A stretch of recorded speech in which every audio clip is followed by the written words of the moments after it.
In this last lesson of the chapter, we're going to look at creating variables and constants. In this lesson, we're only going to be talking about local variables. There are several other types of variables, including class variables, global variables, just to mention two, and I'll bring those up as we get to them in the course. But right now, we're just going to be talking about very basic local variables and local constants. So let's get started by opening up the interactive Ruby shell. To create a constant, we simply provide a name and then a value using an assignment statement. For example, I can write number equals 100, and now the variable number holds the value 100. If I type the variable's name, it retrieves the value that's stored in that variable. There are a few rules to naming variables. First of all, a variable name must begin with a lowercase letter or an underscore. So for example, number works fine, or we could write underscore name as another variable, and I'll go ahead and make an assignment there. I personally don't like using underscores to begin variable names. Where underscores do come in handy is when we want to create a multi-word or compound word variable. For example, first name. I can use an underscore to separate the first word from the second word of the name. And that makes perfect sense. But using an underscore at the beginning of a variable just looks a little quirky to me, and I prefer not to use it. Another way to write compound variable names is using what's called camel casing, like this. Here, the compound word is separated by capitalizing the first letter of the second word, and you could continue for as many words as you need. The standard Ruby convention, however, is to use underscores to separate compound words, so you can use whichever method is more comfortable to you. Remember, this is only a style and not really a hard and fast rule, so underscores or camel casing can be used for compound word variables. After the first letter or an underscore, a variable can contain either other letters or numbers, but no other special symbols.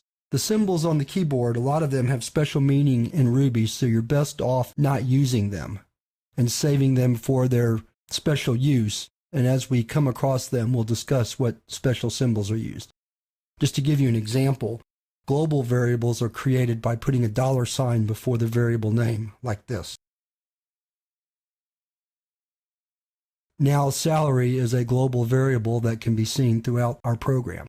We'll talk more about global variables when we talk about variable scope. So to sum up the rules for variables, a variable has to begin with a lowercase letter or an underscore. But like we said, it's best to begin with a lowercase letter. And then a variable name can contain other letters or numbers or the underscore character. The only other rule I would mention about variables is always try to make them meaningful. So in other words, rate equals 1.2 makes perfect sense, but r equals 1.2 doesn't quite make as much sense if you're not sure what r is really meant to represent.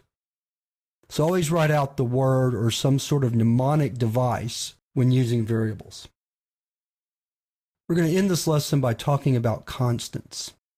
And constants are variables that hold the same value throughout a program, although in Ruby that's a kind of an iffy proposition in that you can reassign constants. The way we write a constant in Ruby is to write it in all uppercase letters, like so. We have defined pi now as a constant that holds the value 3.14159. Constants are written in all uppercase so that they're called out or easily distinguishable in a program, so that when you're scanning a program listing, you see a variable in all uppercase and you know right away that that's a constant. That's a style convention that's been used for many, many years, although in some languages it's becoming less and less common. One of the differences with Ruby and constants in other languages is that you can actually reassign a constant in Ruby, like this. Notice it did change the value, but it gave me a warning saying that pi is an already initialized constant. However, as you can tell by its return value, that it did actually change the value. So you just need to be aware that even though you can define constants in Ruby, you can also change their value, which makes you wonder if they really should be called constants. But that's neither here nor there. That's really all there is to say about constants. Understand that they're used because you want that object to hold the same value throughout the program. By writing it in all uppercase, you're making it clear to anybody else reading the program that that variable is actually a constant and its value should not change. So with that, we're finished with this lesson on constants and variables, and we're ready to move on to the exercise for this chapter.